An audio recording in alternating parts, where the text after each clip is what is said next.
micros. Donc, on a 2 micros, une de chaque côté des allées.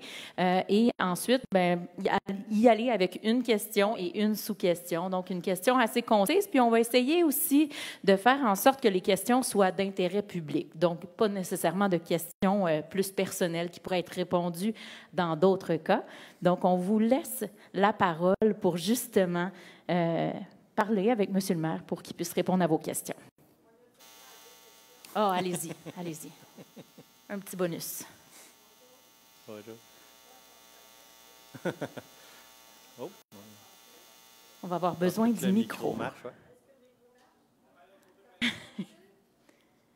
Ah, ça va être de l'autre côté? OK, donc, est-ce que vous pouvez vous déplacer peut-être vers l'avant? Merci. Oh. 1, 2. Ici, ça marche, madame. En attendant, oui. Il marche, oui, il marche. De l'autre côté, ça fonctionne.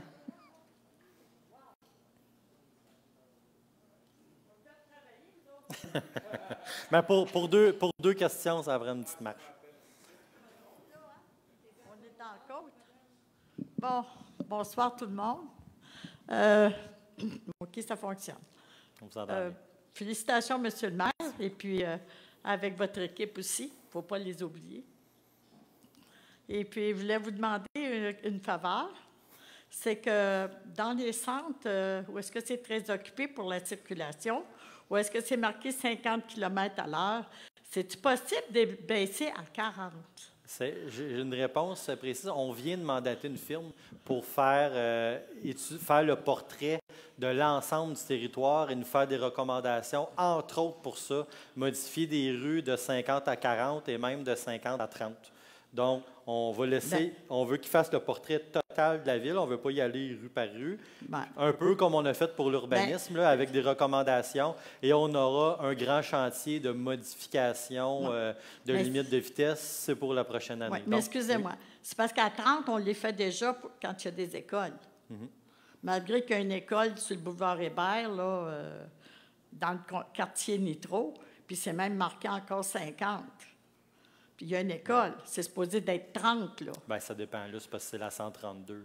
Bien, c'est pas... C'est la 132. Ben non, l'école Élisabeth Monette, c'est sur la 132. Ben oui, mais quand même, c'est sur le boulevard Hébert, ça, dans le quartier Nitro, je pense, si je ne me trompe pas. Bien, ce que je veux dire, c'est que d'habitude, une école, c'est 30, mais quand l'école est sur une autoroute... Je vais vous expliquer. L'idée, c'est qu'il y a beaucoup de quadriporteurs. Il y a les enfants qui sont en patin roulette, les bicycles, puis c'est dangereux pour tout le monde. Moi, je suis en auto, je ne suis pas encore en quadriporteur. Ça ne veut pas dire que l'année prochaine, je ne serai pas dans un, là. Mais je trouve que quand on passe à 50, là, puis eux autres sont là, je dis qu'ils ne sont pas gros à côté, je pense. Bien, je vous assure, vous n'avez pas besoin de nous convaincre que c'est un enjeu. C'est juste pas facile à régler, mais on est convaincu que c'est un enjeu qui préoccupe plein de gens. C'est d'ailleurs pourquoi on a mandaté cette firme-là qui nous fera ces recommandations-là. Telle rue, ça devrait être 50, telle rue 40, telle rue 30, où on met un dos down, où on n'en met pas, où on met une balise, où on n'en met pas. Mais ça va être pour l'année 2023? 23, oui. On vient de les mandater. Je ne vivrai pas encore 10 ans, moi, là. Mais d'ici là, on en fait le comité de circulation existe. Donc, les requêtes, là, on traite à peu près 43 demandes de dos down par mois. Là. Donc, quand il y a des demandes qui sont faites, sont envoyées au comité de circulation. Elles sont analysées une par une. Puis quand vous faites une demande, vous avez même un suivi. Madame, on a analysé votre cas. Voici les éléments de réponse. Voici ce qu'on a décidé. Mais là, comme on a tellement de demandes pour toutes les rues, on a une demande de dos down par rue, c'est pas compliqué. Fait que là, il faut aller quelque chose de plus global. La rue Chemin-Larocque puis Champlain, là, c'est pas un cadeau, ce coin-là non plus, là. Puis il y a du trafic, là. Puis s'ils sont là, s'ils arrivent vers les 4 heures, là, que vous envoyez des gens pour faire des constatations, là, comme la police ou d'autres gens, bien, de 4 heures à 6 heures, là, ils vont voir qu'il y a pas mal de bisbilles avec les autos. On va toutes les faire. L'idée, c'est de quadriller la ville au complet. Bon, bien ça, c'est bien apprécié. Puis il y a d'autres choses que je voulais vous dire, c'est que pour vos belles bâtisses, là, que tout le monde construit, pour les gens qui ont moins d'argent, là, à part ceux qui ont comme 30 000, 35 000 puis des fois peut-être 40 000 de pension, mais la pension n'augmente pas. Puis se payer des loyers à 1 000 là, tu n'as pas ça à tous les coins de rue, là. C'est ça que j'essaie d'expliquer ce qu'on faisait. Donc, on voudrait bien faire du logement social. Il va falloir que le programme revienne. On va obliger du logement abordable. Puis ce qui fait augmenter les prix, c'est qu'il manque de logement. Donc, si on veut que la hausse des prix soit freinée, il faut rétablir l'offre et la demande. Parce que ceux qui sont dans les 30 000, 35 000, pour avoir un loyer à 1 000 il va falloir qu'il soit 3 personnes à prendre le même logement, parce que, je vais te dire quelque chose. Puis à 3 personnes, ça prend 2 toilettes quand on est plus vieux, puis ça prend un peu plus de garde-robe. Mais je me permets juste de dire, il y a des affaires qu'une ville peut faire ou pas. Là, je vous expliquais ce qu'on essayait de faire pour freiner la hausse des coûts. Mais là, si les pensions ne sont pas assez élevées, ça... J'aimerais bien vous aider, là. Non, mais il y a peut-être une partie du problème qui est là aussi. Non, parce que les coûts de construction, ils ne baisseront pas. Là. Fait que si les coûts de construction augmentent comme ça, puis les revenus de pension n'augmentent pas, c'est sûr qu'on s'en va vers un crash, je vous donne raison. Sauf que ce n'est pas au niveau de la ville qu'on va pouvoir vous aider au niveau des pensions. On va faire comme les itinérants. Tu vas avoir... Tu vas en avoir qui gagnent des 35 000, mais ils n'auront pas les moyens de payer 1 500 par mois. Le logement, c'est le problème majeur. C'est pour ça que j'ai passé autant de temps. C'est le problème majeur. Je vais expliquer ce qu'on peut faire en tant que ville. Il y a aussi 2 autres paliers de gouvernement qui vont devoir aider aussi, parce qu'il y a d'autres formes d'aide. Voici ce qu'on fait comme ville. Il y a le provincial, puis il y a le fédéral aussi qui doivent s'impliquer. Alors, je vous remercie. Merci beaucoup. Bonne chance. Merci. Jacques Lecavalier, ancien professeur du cégep ici. J'ai été 41 ans ici. Je travaillais ici, entre autres. J'ai vu bien des acteurs sur cette scène, mais vous êtes un des meilleurs. Ah, mon Dieu! Acteur, je ne sais pas si c'est un compliment. Oui. Parce que je ne jouais pas, j'étais sérieux. Oui. Okay. Vous êtes crédible. Okay. Mais vous en avez peut-être échappé une, par exemple. C'est ma question. On va voir. Le Freedom Boat Club. Oui. Et vous avez annoncé ça à la ville, une magnifique alliance, une franchise. Ouais. Puis ensuite, j'ai vu ça dans le Journal de Montréal, que c'était les 2 propriétaires de Pornhub. Pas tant ça, non. C'est quoi les dernières nouvelles avec cette histoire-là? C'est des franchisés, eux autres. En fait, Freedom Boat Club, c'est une multinationale qui a décidé de s'implanter au Québec. Et il y avait toutes sortes de sites où aller. Ils auraient pu choisir n'importe où au Québec. Puis ils ont choisi Salaberry de Valleyfield. Donc, ils ont dit, nous, on vend une franchise. C'est ces 2 personnes-là qui ont acheté la franchise. Les autres, je ne sais pas c'est qui, eux autres, là, tu sais. C'est comme le McDo, il appartient, il y a un franchisé. Le Subway, il y a un franchisé. Savez-vous c'est qui le franchisé de votre Subway, de votre McDo? Donc, c'est la même chose comme ça. Donc, là, le journal a dit que ces personnes-là avaient eu... Bien, celui que nous, on a vu une fois, il n'était plus dans cette entreprise-là depuis 2020. Mais lui, on n'a pas comme de lien. Mais la ville n'a aucun lien là-dedans, d'ailleurs. C'est qu'ils viennent à Valleyfield, mais il n'y a aucune entente avec la ville. C'est Freedom Boat Club qui a une entente, qui a loué des quais au Vieux-Canal. Et Freedom Boat Club a décidé parce qu'eux autres, leur siège social, il est en Floride. Donc, ils avaient besoin de quelqu'un sur place pour gérer leur affaire. Puis, ils ont vendu ça à ces 2 personnes-là. Et là, ils disent, quand on vous a vendu ça, vous ne nous avez pas dit ce que vous avez fait dans le passé ou dans le présent, donc on veut vous enlever votre franchise. Ils peuvent la revendre à quelqu'un d'autre. On ne le sait pas. C'est le Vieux-Canal qui a levé le contrat avec. Freedom Boat Club a loué les quais, ces 4 quais, au Vieux-Canal. Fait que là, ils sont en contact avec Freedom Boat Club pour savoir est-ce que vous allez le faire exploiter par quelqu'un d'autre que ces 2 personnes-là. Fait que ces 2 personnes-là, on n'en entendra plus jamais parler. L'entreprise, on va voir s'ils revendent la franchise à quelqu'un d'autre. Donc, vous êtes en train de me dire que le Vieux-Canal essaye de se débarrasser des 2 franchisés pornocrates, là? Non, le Vieux-Canal n'a rien à voir là-dedans. Le Vieux-Canal ne signe pas qu'eux autres. Là. Le Freedom Boat Club a loué des quais au Vieux-Canal. et Freedom Boat Club faisait gérer ces quais-là par ces deux personnes-là. Mais nous autres, comme ville, là, on a le droit de dire qu'on ne veut pas être associé avec des gens de la porno. Oui, mais eux autres sont partis. Mais ça, on pouvait pas Ils sont partis, c'est ça que vous dites? Oui, bien, c'est ça qu'ils ont annoncé. Freedom Boat Club a rompu ses liens avec ces deux personnes-là. Ah, OK. Parce que je n'ai pas vu ça dans aucun journal. Là. Non, mais c'est... Vous me le dites à soir. Non, j'ai même réagi à la nouvelle dans le journal. Ah oui? Mais ouais. OK. Mais, oui, fait que, tu sais, nous autres, on ne sait pas c'est qui. Si McDo là, nous dit on va implanter un autre McDo, il va y avoir un franchisé qui va l'opérer, ce McDo-là. Je ne sais pas c'est qui, nous autres. Là, okay. C'est un peu ça. La ville, c'est comme retrouver pris là-dedans, mais on n'a pas de... D'un, la ville n'a pas d'entente avec personne, puis Société du Vieux-Canal a une entente avec Freedom Boat Club. Le litige était entre Freedom Boat Club et ces deux franchisés. Puis là, ils disent qu'ils ont ces deux franchisés-là, ils s'en ont débarrassé. Okay. Reste à voir, est-ce qu'ils sortent ou est-ce qu'ils vendent à d'autres franchisés? Okay. C'est ça qui reste à... OK, merci. Merci.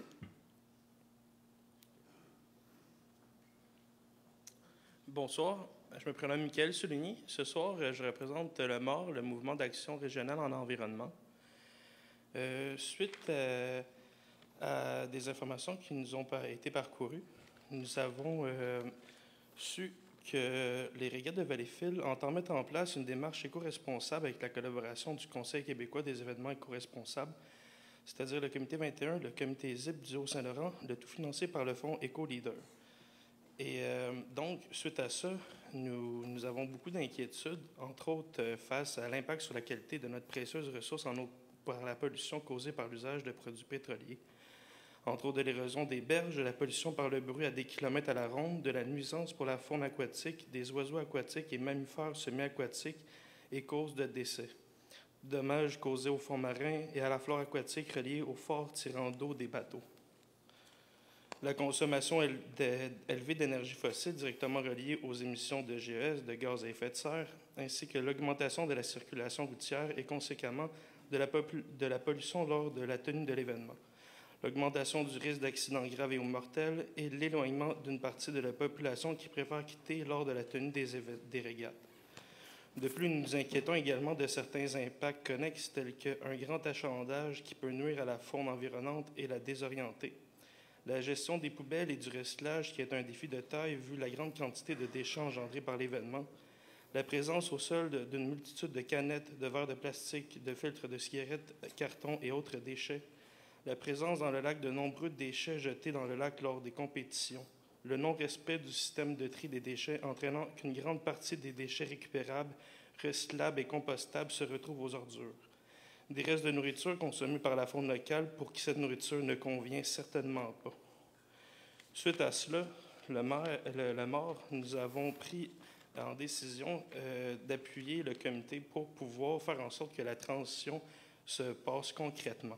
Nous avons beaucoup de solutions à proposer, dont de promouvoir des régates électriques, exploration des solutions comme LTS Marine, entreprise qui offre des bateaux sport nautiques électriques, d'explorer la conversion électrique avec l'Institut du véhicule innovant, d'innover avec des régates utilisant des énergies alternatives, apporter des solutions quant au bruit généré par les puissants moteurs, sensibiliser davantage les gens au tri de leurs déchets et recyclage, utiliser des couverts réutilisables, chercher des solutions pour réduire le tir en d'eau et amoindrir le dommage fait au fond marin, aménager les berges pour mieux faire face à l'érosion de manière écologique, établir un système d'équipe fonctionnel pour un triage efficace des matières résiduelles qui peut gérer recyclage, déchets et compost, donner des consignes claires pour ne retrouver aucun déchet au sol, faire une compensation environnementale en réintroduisant des plantes aquatiques dans le lac suite aux courses. Suite à cela, nous désirons apporter notre soutien dans l'élaboration d'une mise en œuvre de nouvelles manières de faire. Nous soulignons à nouveau notre intérêt de participer à cette démarche éco-responsable entreprise par les organisateurs des régates de Valleyfield. Suite à cela, je tiens à préciser qu'en ce moment, la Terre ne va vraiment pas bien et plus que jamais, il faut faire attention à notre environnement. Et si nous voulons un avenir vert et non un enfer, il faut faire des gestes concrets. Nous désirons savoir si vous avez été mis au courant et suite à ça, qu'est-ce que vous avez entrepris de faire? La réponse, c'est non. Tout ce que vous venez de dire là, la première fois que j'en entends parler. Mais écoutez, c'est un point de vue que c'est tout à fait légitime de défendre. Vous avez énoncé plein de suggestions. Donc, je vous suggère de les faire parvenir oui, au comité des régates. Nous avons déjà prévu de déposer un dossier au prochain conseil municipal avec toutes nos suggestions. Aux régates surtout, parce qu'il y avait plein d'affaires. Il y a des affaires que peut-être moins réalisables, mais peut-être des affaires plus réalisables aussi là-dedans. Donc, soumettez-les, les bonnes idées, ils pourront être retenus. Parfait. Merci de m'avoir entendu. Merci. Bonne soirée. Ça fonctionne? Oui. Bonsoir, M. le maire. Bonsoir. Sylvie Lauzon. Je suis native de Valleyfield, donc j'ai grandi ici. J'ai grandi aussi dans le quartier central. J'apprécie beaucoup la démarche que vous faites. Je vous félicite aussi. Beaucoup d'énergie, de projet. Moi, j'ai 2 préoccupations. La première, c'est par rapport à l'accès au logement. Alors là, vous avez dit beaucoup de choses. Ce que j'ai retenu, c'est que même à 1000 par année, logements nouveaux sur le marché, on aurait de la difficulté à joindre la demande. En tout cas, on se donne au moins comme objectif. Ah, il en faut du logement. Tout. Alors, vous avez dit, logement. même à 1000, on arriverait difficilement. Là, vous parlez de nouveaux arrivants qui nécessitent des logements de 20, 30, 60. Par nouveaux arrivants, ce qu'on entend, des citoyens de d'autres villes que la ville tente d'attirer ici? Non, je voulais juste préciser peut-être. Non, je parlais à l'échelle globale. Parce que la crise du logement, elle n'est pas campivalencienne. Non, ce qu'on vit ici, c'est dans toutes les villes. Là, je ne faisais qu'énumérer certains éléments qui expliquent le fait qu'on manque de logement. OK, mais le 1000, c'est pas le seuil de la ville. Non, mais puis là, je l'ai lancé peut-être semi en boutade. Là. Je voulais juste dire, il va falloir qu'on en... Ça, j'ai tout compris. Le chiffre magique, je ne sais pas c'est combien. Moi, j'ai compris que ce qu'on va mettre sur pied, puis on en met déjà beaucoup, ce ne sera pas suffisant pour accoter la demande. Maintenant, moi, je me demande d'où vient la demande. Est-ce qu'elle vient de la promotion de la ville pour attirer davantage de citoyens? Est-ce qu'elle vient de ce qu'on appelle les nouveaux arrivants, donc des immigrants ou des réfugiés ou différentes catégories, d'un ensemble de tout ça? Est-ce qu'à ce moment-là, les citoyens qui vivent ici, qui sont nés ici comme moi, qui ont grandi ici, qui veulent une place dans la ville, vont pouvoir être assurés d'avoir des places pour se loger? Parce que là, les nouveaux arrivants qui rentrent la prennent. Il y a plusieurs choses. Là. On ne peut pas obliger un promoteur à exiger un baptistère là, pour louer son logement. Non, c'est pas ça que je demande. Non. Je demande juste qu'il y ait moins de démarches, de sollicitations pour attirer du monde de l'extérieur si on n'est pas capable de fournir aux citoyens existants dans la ville un logement pour se loger. Je comprends où vous voulez en venir. La dame parlait tout à l'heure. C'est sûr que je peux bien partir d'une place à 1000 pour m'en aller à 1500, mais si la capacité de paiement des gens qui sont en recherche de logement est à 800, on n'est pas correct. Fait qu'ils vont devoir aller se loger dans ces endroits-là sans pouvoir le faire de différentes façons. Ce que vous nous offrez aujourd'hui, les bâtiments dans le fond de la cour et ces choses-là, j'ai vécu 3 ans à Vancouver. En 81, c'était déjà 1 500 $ un logement mensuel. Les gens avaient des énormes grosses maisons, ce que je croyais, mais ils louaient le sous-sol, ils louaient le deuxième, puis habitaient le rez-de-chaussée. Ou, comme j'ai dû faire, on était 5 dans la même maison et j'étais la tenancière. Fait que on partage les lieux. Mais pour arriver à dire qu'il y a une qualité de vie là-dedans, c'est en diminution. Ce que j'ai dit, c'est pas pour tout le monde. C'est ça que j'ai dit. Il y a 4500 terrains qui seraient assez grands pour avoir une unité comme ça, dans le fond. Je ne m'attends pas à ce qu'il y en ait 4500. J'ai dit, si on se rend à 10 ça serait déjà bon. 10 c'est 450. Là. Donc, mais je reviens à ma question de base. Mais si ça ne fait pas ma question de base, c'est est-ce que la ville a un impact sur l'attractibilité pour des gens de l'extérieur qui empêcherait des gens de la ville d'eux-mêmes se loger? Bien, il y a deux affaires. La première, est-ce qu'on annonce ailleurs pour dire venez, beaucoup, ça on ne fait pas. Là. Non, on ne fait pas ça.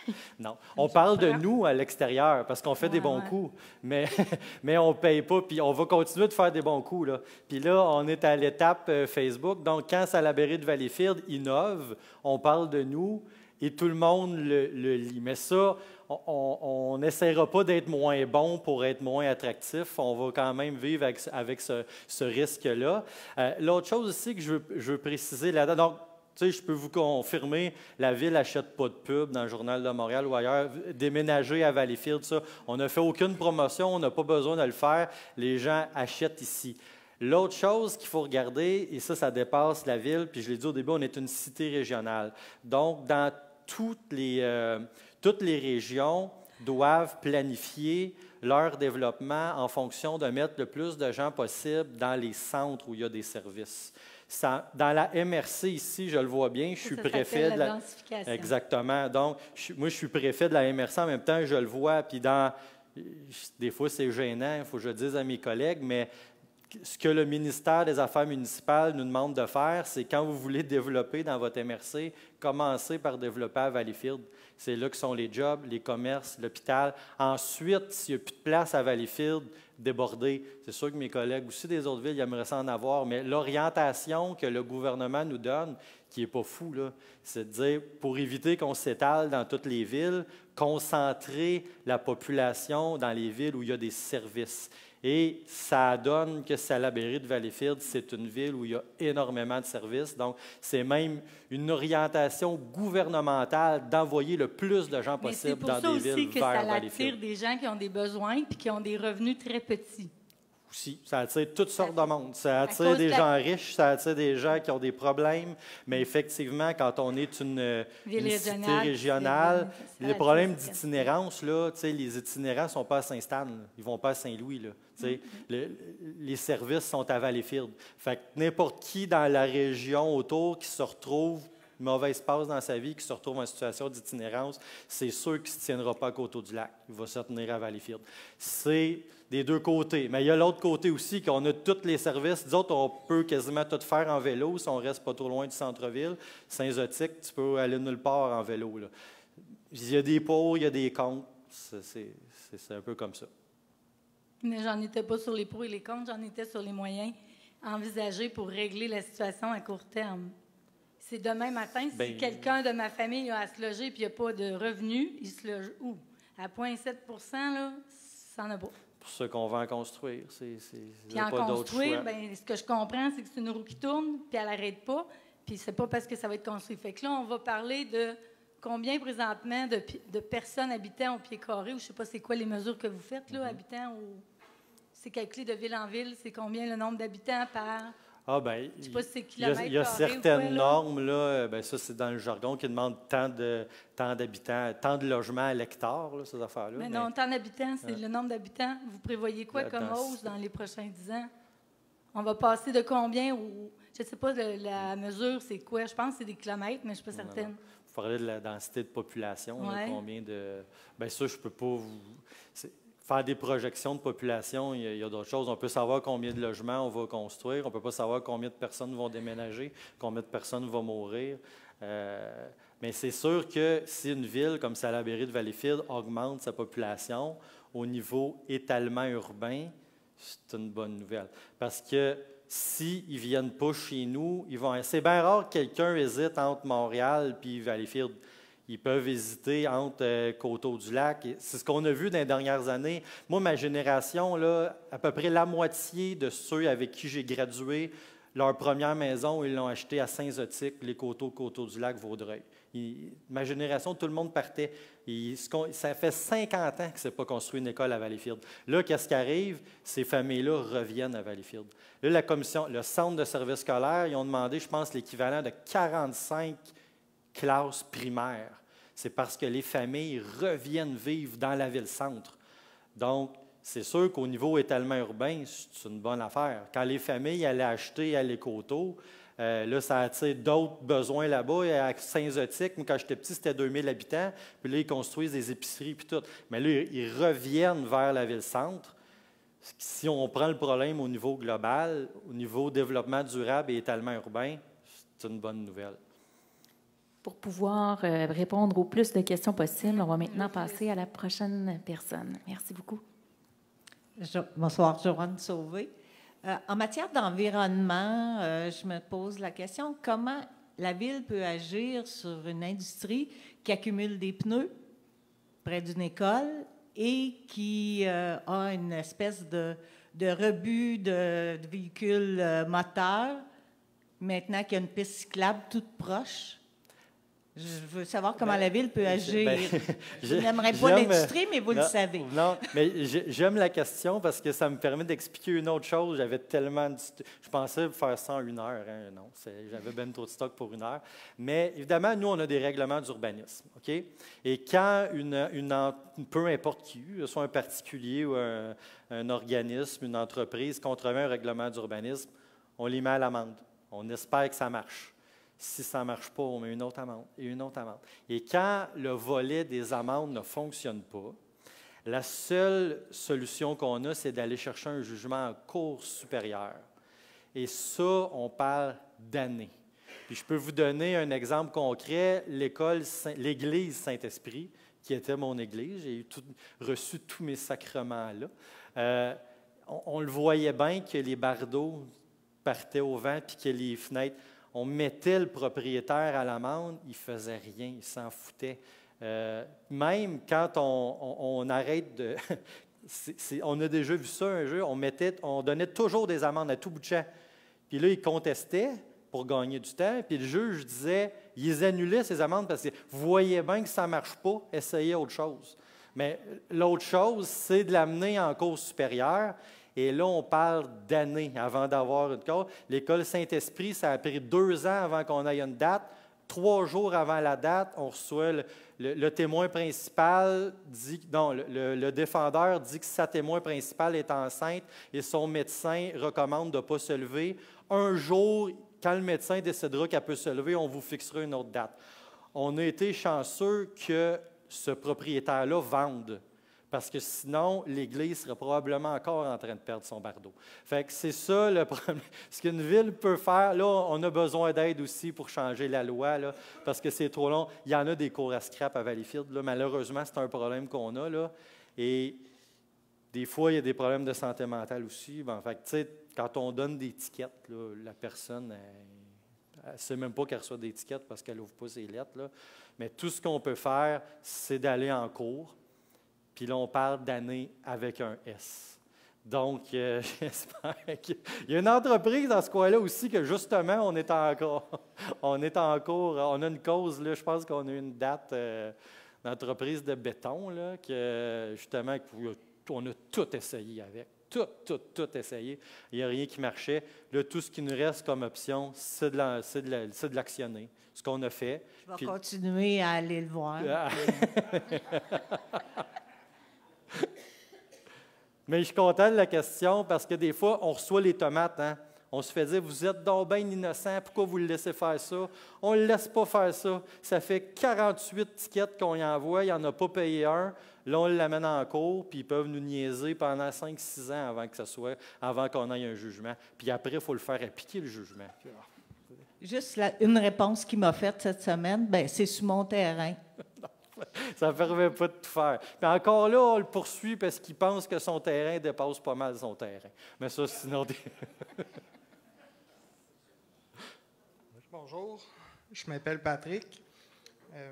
Dans le fond, je me demande comment que la Ville pourrait faire pour stimuler la création d'emplois. Bien, là, présentement, ce qui se passe, c'est qu'on a trop d'emplois disponibles pour le nombre de personnes prêtes à travailler. Donc, on a à peu près toutes les entreprises de Valleyfield veulent embaucher présentement. Donc, en créer plus, là, on aimerait combler les jobs. Puis des jobs payantes, là, il y a des jobs à 30$ de l'heure présentement qui ne trouvent pas preneur. J'aurais une sous-question sur ça. Oui. Dans le fond, quand je dis de création de l'emploi, c'est dans les gens qui ne sont plus capables de s'intégrer au niveau de la société. Okay. Des gens qui ont des problématiques de santé mentale, d'handicap physique, et ces choses, et c'est principalement ces gens qui ne sont plus actifs pour la ville ou dans leur vie générale. Et dans ce contexte-là, il n'y a pas beaucoup de possibilités d'intégration. Il y a aussi les gens qui veulent devenir comme travailleurs autonomes, mais se heurtent à beaucoup de difficultés au niveau réglementation, que ce soit par la ville ou que ce soit, dans le fond, par les frontières gouvernementales ou des projets quelconques. Il est difficile d'être en règle pour ces personnes-là et de pouvoir, disons, franchir toutes les barrières nécessaires pour être en règle. Là, je comprends mieux le sens de votre question. Mais en fait, si vous avez un exemple concret d'une règle municipale qui nuit à ça, j'aimerais le savoir.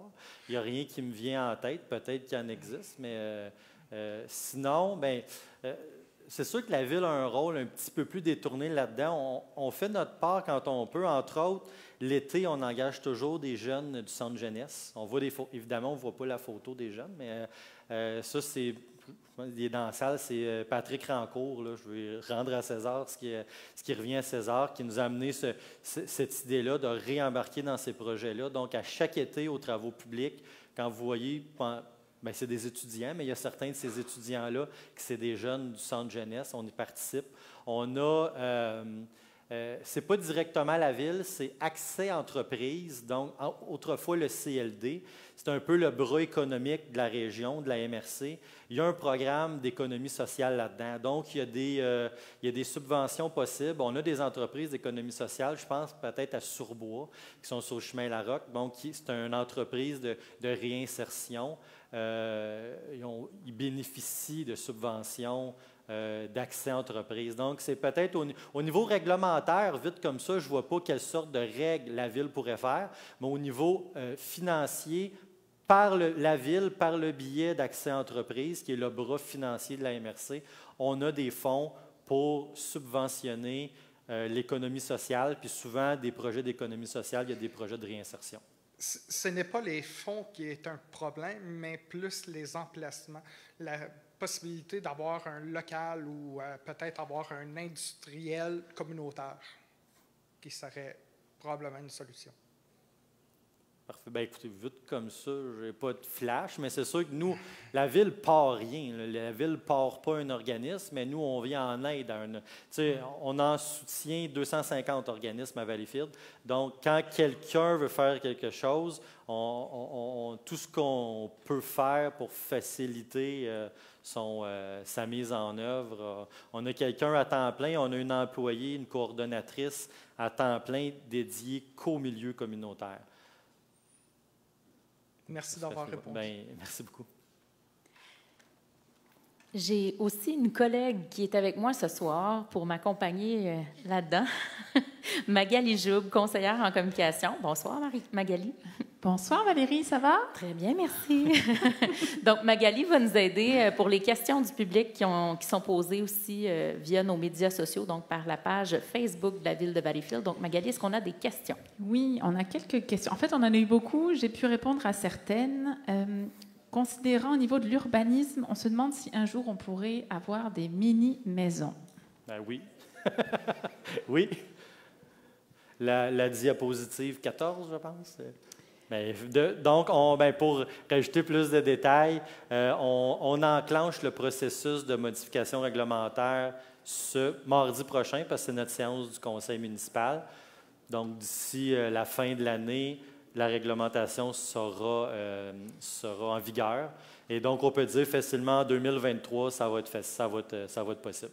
Ce ne sera pas des quartiers de mini-maisons, mais des mini-maisons en arrière d'une plus grosse maison. Oui, c'est ça. Donc, pas sur un terrain seul. Non. Parfait. Question au niveau communautaire. Qu'il y aura-t-il dans le local des aînés de la Marina si ceux-ci vont être déplacés sur un autre site? C'est pas encore déterminé. En fait, je pense même que le local, là, il y a la Marina qui l'a reloué. Et puis, on a un processus à faire pour la création, oui, j'y arrive, de Destination Valleyfield, qui sera l'organisme qui va développer toutes les activités récréo-touristiques au centre-ville. La réflexion, on est dedans présentement, donc tout l'avenir de tout ce secteur-là, ça va en découler, entre autres aussi le club nautique. Donc, le club nautique, c'est un peu comme le centre d'achat, on ne veut pas qu'il reste comme ça. On va mandater Destination Valleyfield pour trouver une nouvelle vie au club nautique pour qu'on puisse le mettre bien davantage en valeur que présentement. Puis ce petit bâtiment-là aussi pourrait faire partie des discussions. Question nautisme et environnement. Au niveau de l'agrandissement des rampes de mise à l'eau qui permettrait d'accroître l'achalandage dans la baie, est-ce que cela n'est pas contradictoire avec la protection des berges? Ben non, ça j'ai souvent répondu. On passe de 2 rampes à 2 rampes. Donc on n'accroît pas l'achalandage. Présentement, il y a une rampe du côté du parc Marcil et une rampe du côté de la marina. On ferme celle-là, on la colle sur l'autre. Parce que celle qui est du côté de la marina, les gens débordent sur la rue Victoria. C'est dangereux. Donc, on a deux fois une rampe, on va faire une fois 2 rampes. 2, il n'y a pas plus d'achalandage. C'est juste pour régler l'aspect sécurité. Il n'y a pas de place. Celle qui est à côté du club nautique, le 3e roulotte est dans la rue Victoria. Donc, on la met à l'autre pour que ce soit moins dangereux. On n'ajoute pas de rampe. On passe de 2, on finit à 2. On reste dans le nautisme avec une préoccupation de la capacité de stationnement.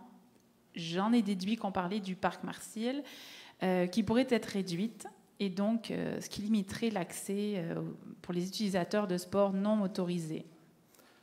Bien, j'ai souvent répondu à cette question-là. Ce qui a été déterminé, c'est vraiment en fonction pour éviter que ça déborde partout dans les rues. J'ai souvent dit, ceux qui utilisent la rampe de mise à l'eau, c'est essentiellement des plus petites embarcations locales. Les plus grosses embarcations sont déjà à l'eau, puis c'est rare qu'on vienne de très loin pour une rampe. Donc, on a déterminé ce qui répond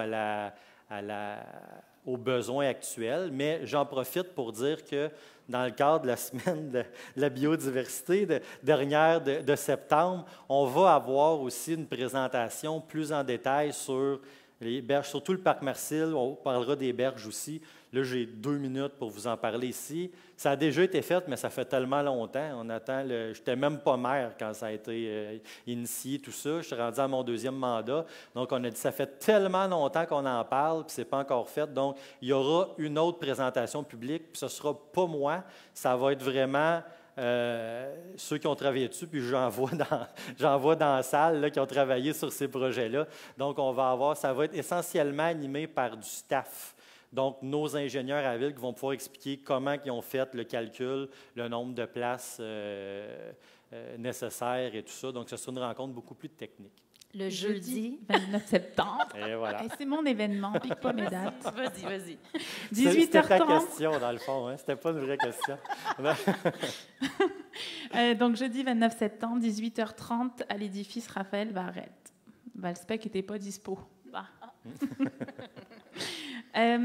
Dans les 2 prochaines années, de manière générale, en fait, il y a un boom des voitures électriques. Il y a une préoccupation au niveau de la possibilité de se brancher en ville. Est-ce qu'on va avoir de nouvelles bornes? Oui, une superbe question. Donc, c'est sûr, à chaque année, on ajoute des bornes. Cette année, on a profité d'un programme gouvernemental qui nous obligeait à installer ça sur un bâtiment ou un terrain municipal. Donc, il y en aura, je pense, un autre à l'hôtel de ville, une devant l'aréna Salaberry et un 3e qui m'échappe. Cette année, ça devait être vraiment là, tagué municipal parce que c'était ce programme-là, mais je peux offrir une réponse claire. On a déjà commencé et ça va continuer. À chaque année, on ajoute des bornes. Puis quand on remplace notre flotte de véhicules municipaux, quand c'est possible, quand ça existe, on remplace ça par des véhicules électriques. Magali, on va continuer maintenant avec les questions qui sont en salle parce qu'on a encore 2 questions qui nous attendent. Excusez-moi, j'ai une question de Magali Joupe, 117 rue Maiden. Est-ce que, Monsieur le maire, il va y avoir beaucoup de citoyens à la plantation du 24 septembre? Il paraît qu'il y a 800 arbres. C'est 800 arbres. Hein? Ben, en plus, c'est sur un terrain qu'on a vu, secteur dans la baie, là, donc un beau secteur. Bien, je suis content que ça a été bien retenu. J'en avais jasé avec nos responsables à l'environnement. C'est un terrain coin Saint-Jean-Baptiste et Sainte-Marie dans la baie qui appartient à la ville. Puis ça je ne voyais pas l'intérêt de vendre ça à un promoteur. Ça ne vaut pas la peine. C'est un bel espace. Fait que j'ai dit, on devrait, à un moment donné, plutôt que de construire, planter des arbres là-dessus puis faire une espèce de belle entrée de parc. Et là, j'apprends que le terrain a été sélectionné pour la plantation citoyenne cette année. Donc, c'est 800 arbres. On va avoir besoin de bras. Et c'est, quelle date c'est là? Je suis pris au dépourvu. C'était ta question en plus, c'est gênant. C'est samedi 24. Donc, alors, à midi 30, entre midi 30 et 17h. Donc, si vous arrivez à 16h, on vous prend aussi parce qu'à mon avis, 800 arbres. Mais tous les détails se trouvent dans le bulletin municipal et sur le site web de la ville de On va vous en Salaberry-Valleyfield. parler d'ici là, mais une super belle plantation d'arbres, ça, pour vrai. Donc, on ne fera pas des... Bien, ce terrain-là, en tout cas, il ne servira pas à la crise du logement. Il va servir à planter des arbres, mais il n'y avait rien de... Il n'y avait rien qui valait la peine de développer là. Ça aurait été minuscule comme développement possible. C'était tellement mineur ce qu'on aurait pu construire que ça ne valait pas la peine. On va faire un bel espace boisé à la place. Alors, nos questions en salle, on va débuter avec monsieur, ici. Bonsoir, mon nom est Robert Hogg. Je suis président du club de pickleball. Oui. On va changer de sujet un peu, on va parler sport. J'ai vu que vous aviez un projet d'1 million pour réparer les terrains de tennis, les 4 terrains de tennis dans le parc Sauvé. Mm-hmm. Vous n'auriez pas pu réserver un peu d'argent pour le pickleball? Alors, vous venez d'en avoir 8, là. Vous venez juste. On vient d'en avoir 8 et on vient d'atteindre le 224 membres dans notre club. Bien, on va faire tous les sports. Là. On a fermé les terrains de tennis complètement dans ce secteur-là. Là, on parle de l'école Edgar Hébert. Ceux qui ne connaissaient pas encore le pickleball, ce que M. Hogg dit, c'est vrai, ça pogne. Tu allé jouer d'ailleurs. Là. Oui. J'ai payé ma cotisation. Pas cette année. Je savais qu'il y aurait une question. On serait à 225. Bien, quand je vais retourner jouer, j'amènerai mon 20$, c'est encore ça. mais bref, ça pogne. Mais là, il n'y en avait pas de terrain de pickleball. Donc, on a transformer des terrains de tennis en terrain de pickleball. Mais là, nos joueurs de tennis, ils nous ont dit la même chose que vous. Vous ne pouvez pas nous en donner, nous autres, dessus pour nos tennis. Fait que c'est ça qu'on fait. Là, cette année, c'est le tour des tennis. Puis une autre année, ça sera le tour des autres. Fait que c'était le pickleball. Là, c'est le tennis. Puis vous avez vu, quand on aura notre beau parc multisport, moi, j'ai des beaux rêves pour ça. Parce qu'on pourrait... L'avantage de tout concentrer sur le même terrain, c'est de mettre le top-notch de tout. Tu ramènes... C'est sûr que ça prend une certaine offre de quartier. On ne fermera pas tous les plateaux sportifs, mais c'est la tendance partout. Dans une ville, on sélectionne un endroit, un grand parc qui, lui, se verra, c'est là qu'on va concentrer les plateaux de plus grande qualité. Donc, tout ce qui peut, entre autres, être voué à de la compétition, tout ce qui est réglementaire, tu concentres cela, tu peux attirer des compétitions, tu peux investir là. On peut mettre des estrades, là, s'il y avoir de la place, c'est 2 millions de pieds carrés, ça en fait en maudit. Puis là, écoutez, la journée qu'on va être propriétaire de ces terrains-là, là, on va pouvoir rêver. On va vraiment pouvoir rêver, puis ça s'en vient. Oui, parce que le problème qu'on a, c'est qu'on est sur des terrains de l'école. C'est ça. Et ça fait 4 ans qu'on demande que les lumières soient réparées. Et c'est pas fait. Et ça ne coûtera pas 1 million de réparer des lumières. C'est ça, exactement. Donc, ces terrains-là, c'est la ville qui loue, mais ça appartient au centre de services scolaires. Mais on n'oublie pas le pickleball. Ça fait partie des sports en forte progression. Dans tous nos prochains investissements sportifs, on y a pensé. Puis, j'ai dit multisport, c'est la première fois que je l'oublie presque, parce que d'habitude, je dis toujours multisport et multigénérationnel. Donc, pour les familles, pour les aînés aussi. Donc, pétanque, pickleball. Puis quand on aura notre complexe intérieur, ça va être la même chose. On va pouvoir jouer aussi l'hiver avec un anneau de marche pour marcher, même quand il y a de la neige puis de la glace. pour jouer au pickleball l'hiver aussi, même jouer à pétanque en dedans l'hiver aussi. On n'oubliera pas nos aînés. On vous attend sur nos terrains. Ça va être avec plaisir.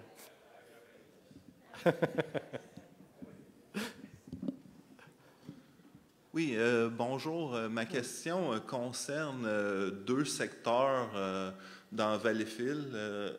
Premièrement, le secteur des chutes en arrière du centre d'achat. Oui, le kayak d'eau vive. Là. Oui, oui, où il y a un genre de belvédère là, proche de la route. C'est le site de kayak d'eau vive, oui. On descend, là. Ce secteur-là est souvent rempli de déchets atroces, dont plusieurs bouteilles de fort, etc. L'année passée, j'ai fait du bénévole pour ramasser des déchets. J'ai trouvé des vieilles seringues. Il n'y avait pas d'aiguilles dessus, mais il y avait des vieilles seringues, des bouteilles cassées. Je suis repassé cette année, c'est encore autant rempli de déchets. Puis je me demande si la ville a un plan pour ça, parce que ce que je me pose comme question, c'est qu'est-ce que ça fait comme influence sur nos enfants, dans le fond? Ce secteur-là, on le connaît bien, vous auriez pu en nommer d'autres. Parce que c'est un éternel recommencement. On s'entend, on a abordé un peu la question tantôt. On est une ville-centre, donc ça vient avec certains problèmes comme ça. Il y a des personnes en situation d'itinérance qui ont différents endroits où se rassembler. Ça en fait partie de un. Vous auriez pu aussi nommer, pas très loin de là, l'espèce de stationnement souterrain derrière le Maxi. Des fois, il y a des campements. On a vu même Pointe-aux-Anglais récemment. Donc, on va souvent nettoyer là, mais c'est un éternel recommencement parce que ça devient un point de rassemblement.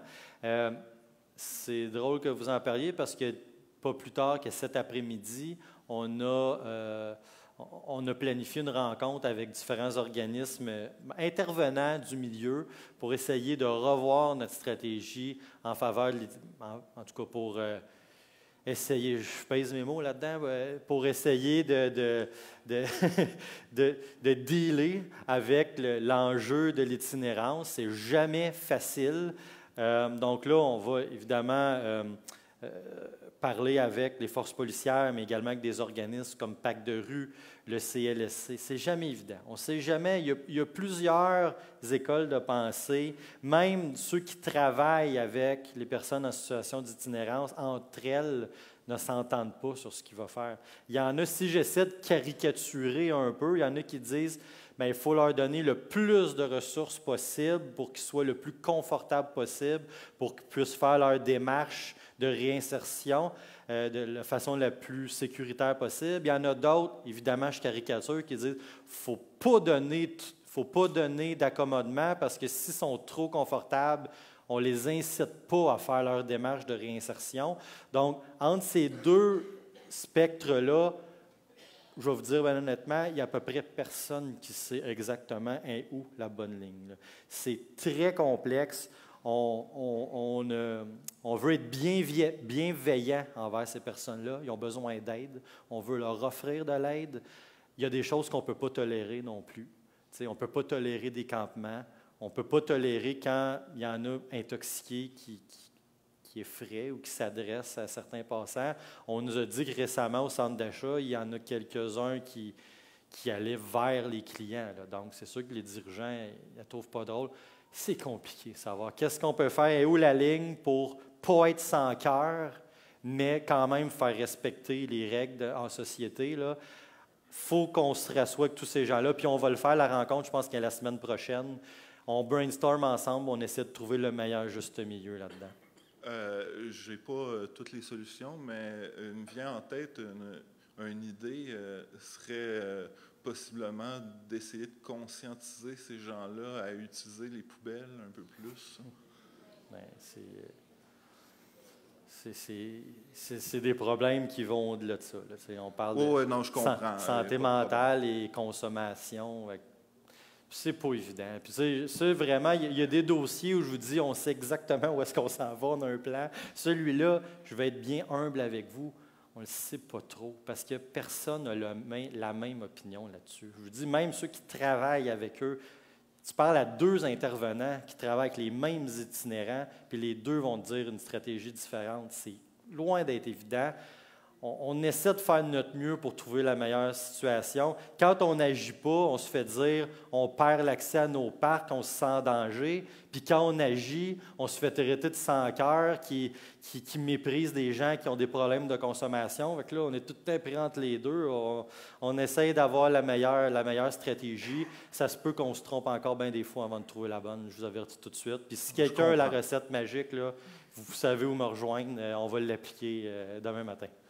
J'aurais aussi un autre endroit où je voudrais parler, c'est où est-ce que la croix au Parc Sauvé. Dans le fond, moi, ça m'importe peu, là, les gens qui boivent, mais il y a beaucoup de bouteilles cassées qui se ramassent là, des bouteilles de bière, sûrement parce que des gens font le party le soir, etc., qui jettent pas leurs déchets dans les poubelles, encore là. Oui, bien ça, évidemment, on a quelqu'un qui peut aller ramasser. C'est sûr que c'est souvent à reprendre. Là, par contre, on pourrait peut-être avoir une piste de solution. Je vous fais un petit scoop.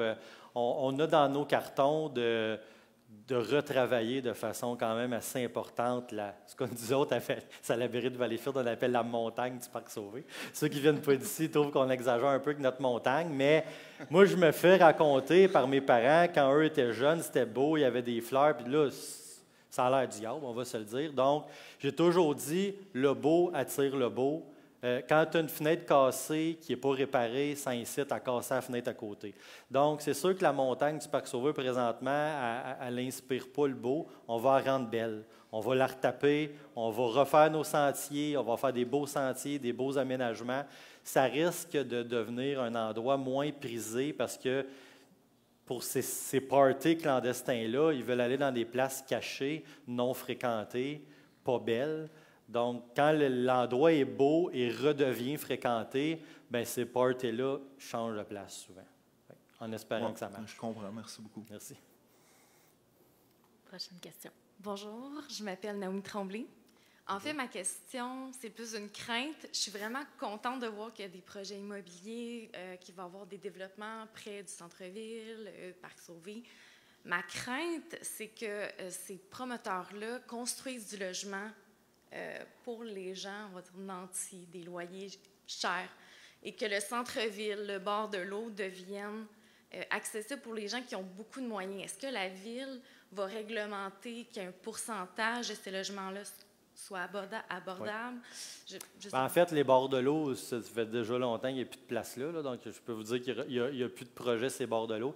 Mais on travaille sur une politique du logement abordable qui va faire en sorte, grosso modo, qu'à chaque temps de logement construit, il devra fournir tant de logements abordables, avec notre définition inventée par nous, pas avec une définition que le logement abordable, c'est 1 800 $ par mois. Là.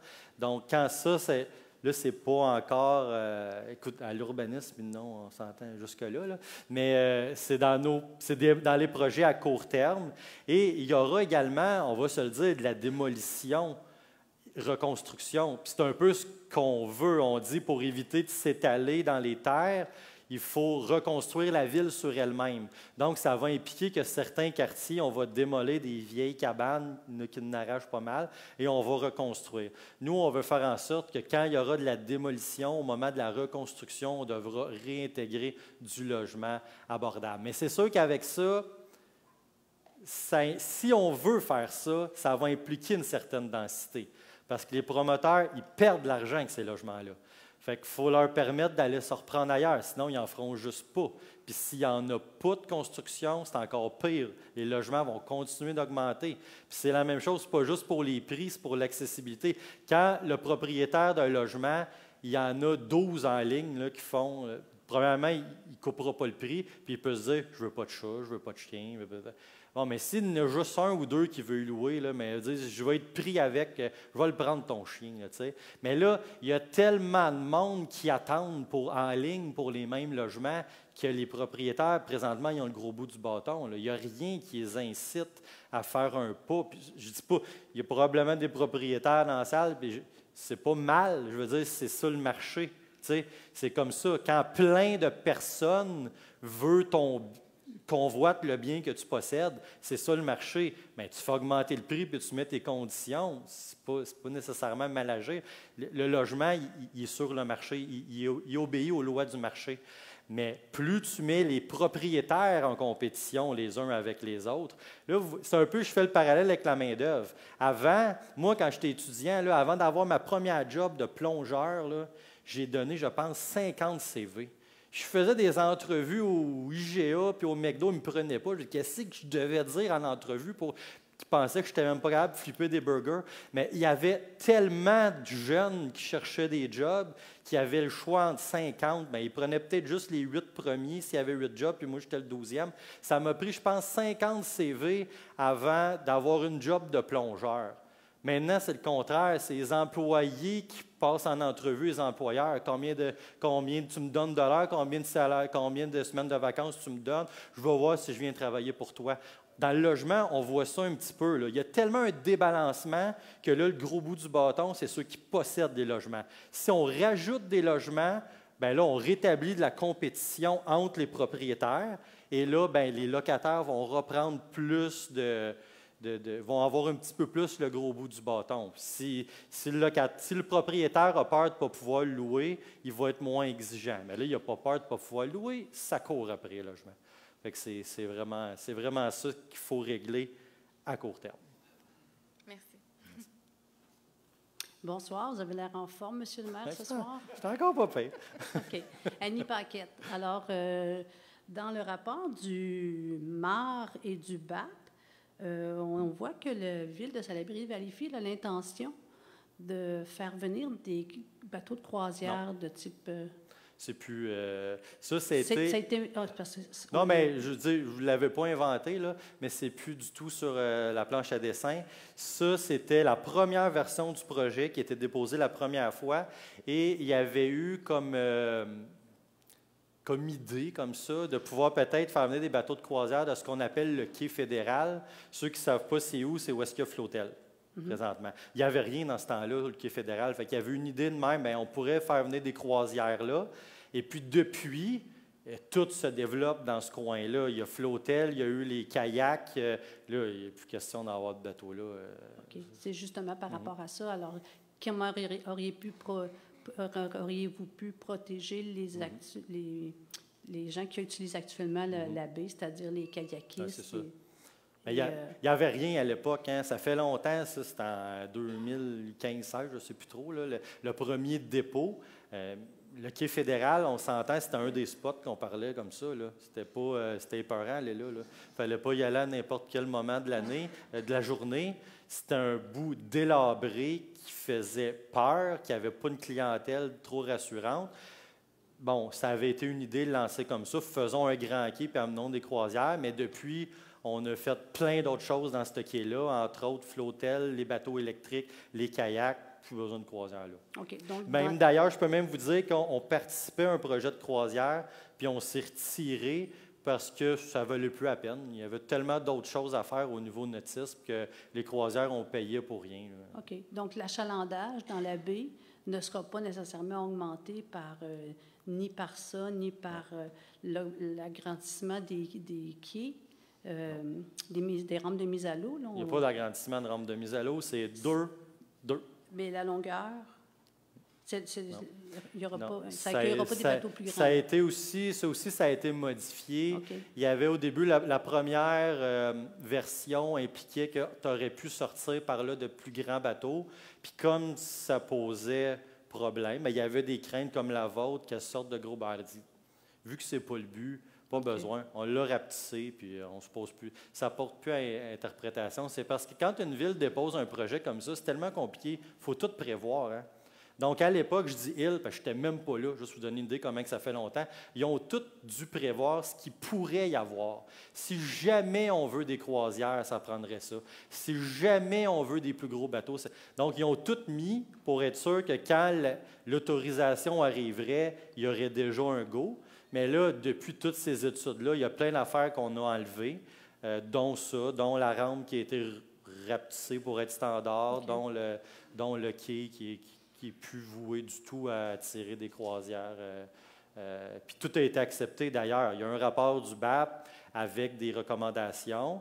Il y a eu des modifications. Tout a été redéposé, puis tout a été accepté tel que déposé. OK, merci. Alors, on prendrait une dernière question en salle, puis on va faire quelques questions en rafale après sur le web. Bonsoir, mon nom c'est Claude Gauthier. Je reste à la rue Saint-Jean-Baptiste. J'en suis dans des 2 condos qui sont bâtis cette année. Puis il y a eu 3 feux. Oui.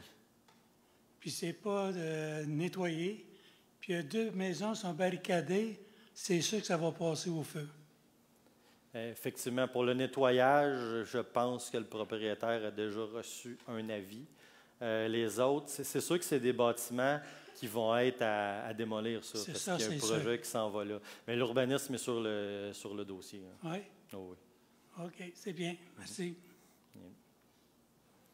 Magali mentionne qu'il n'y a pas d'autres questions sur le web, mais par contre, elle a d'autres informations pertinentes pour vous. Donc, je vous rappelle, plantation le 24 septembre. C'est pas vrai que je vais tout planter toute seule, n'est-ce pas? Je compte sur vous. Venez avec vos petits-enfants. Ça va être le fun. Je rappellerai aussi que, justement, la présentation du Parc Marciel, très intéressante, le jeudi 29 septembre.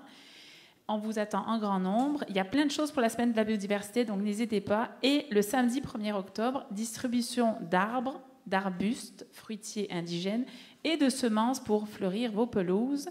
Donc, ça sera près du marché public. On vous attend, c'est gratuit. Merci, Magali. Et comme ça arrive rien qu'une fois par année, ce rendez-vous du maire, allons-y avec une dernière question en salle. Merci. François Tardif. Moi, je voudrais vous parler du centre sportif que vous voulez. Les terrains avec Diageo, est-ce que ça l'avance? Bien, je peux dire oui. Ouais. C'est-à-dire qu'il y a des discussions. Parce que si c'est pas encore signé, mais effectivement, les discussions se poursuivent. Parce que si cette partie-là ne fonctionne pas, votre projet ne fonctionne pas. Exact. Vous avez raison. OK. Parce que moi, je suis un de... Oui, j'ai compris. Vous savez? J'ai fait le lien, oui. Oui, OK. C'est ça. Parce que je me demandais pourquoi, quand ils ont fait le boulevard Sainte-Marie, ils m'ont rentré 6 entrées d'eau sur mes terrains. Puis vous arrivez avec votre projet. Bien, je peux vous dire qu'à l'époque... J'ai un doute. Bien non, ça n'a pas lien. À l'époque, le complexe multisport, complexe intérieur, on voulait le faire à Polyvalente. On avait déposé un super projet intégré école. On s'est fait dire non 2 fois. Puis, la Polyvalente a eu sa subvention pour agrandir ses gymnases. Pas compliqué, il y avait 2 projets de déposer, un petit de gymnase puis un gros de complexe. Ils ont donné au plus petit. Ils pouvaient dire qu'ils avaient donné, puis ça coûtait moins cher. Puis là, on est barré là, pour la Polyvalente. Fait qu'il faut changer de place. Puis c'est là qu'il fallait regarder où est-ce qu'il y avait du terrain. C'est là qu'on a vu ce terrain-là et qu'on a dit on pourrait faire non seulement le complexe intérieur, mais extérieur sur ce terrain-là. Et c'est juste à ce moment-là que ça a commencé, les discussions. Ah, OK. Puis par rapport au carrefour gératoire, s'il y a moyen d'enlever la pancarte de 50 km? Oui, c'est la pancarte qu'il y avait sur le boulevard Sainte-Marie avant qu'il fasse le carrefour gératoire. Elle est encore là, mais juste à l'entrée du carrefour gératoire. Okay. Bien, écoutez, on va le noter. Là. Toutes ces affaires-là, souvent, 370-4820, c'est une requête. Ouais. Attendez pas une fois par année au rendez-vous du maire pour venir nous le demander.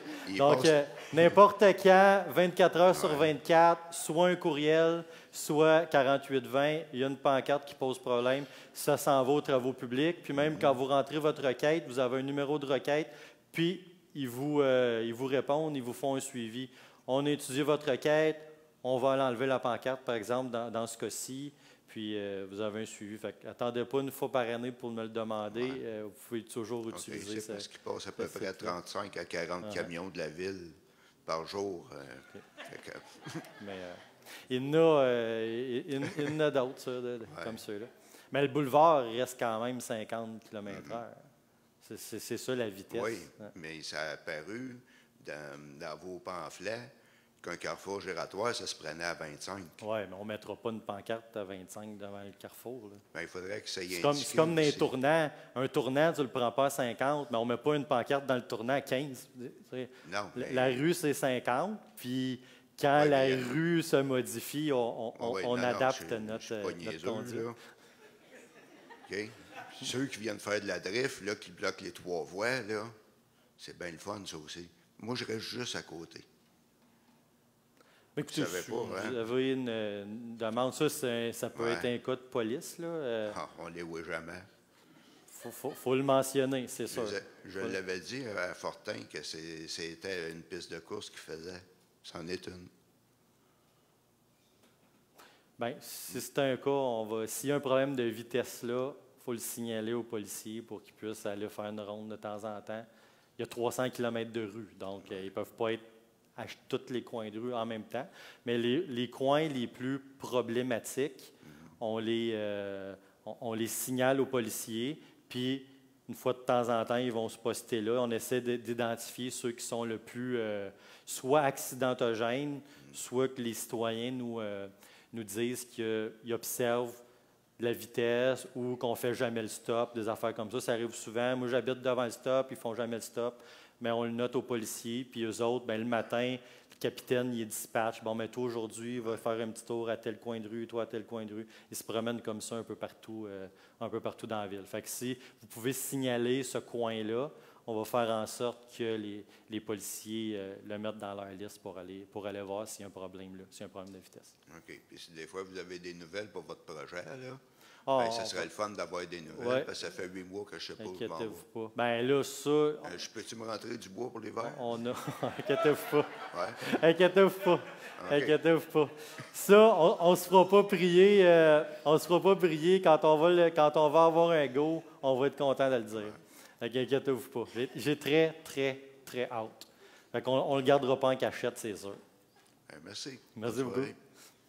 Ça met donc un terme à cette soirée du Rendez-vous du maire. Un gros merci d'avoir été là. Pour nous, c'est vraiment précieux. Merci beaucoup à vous.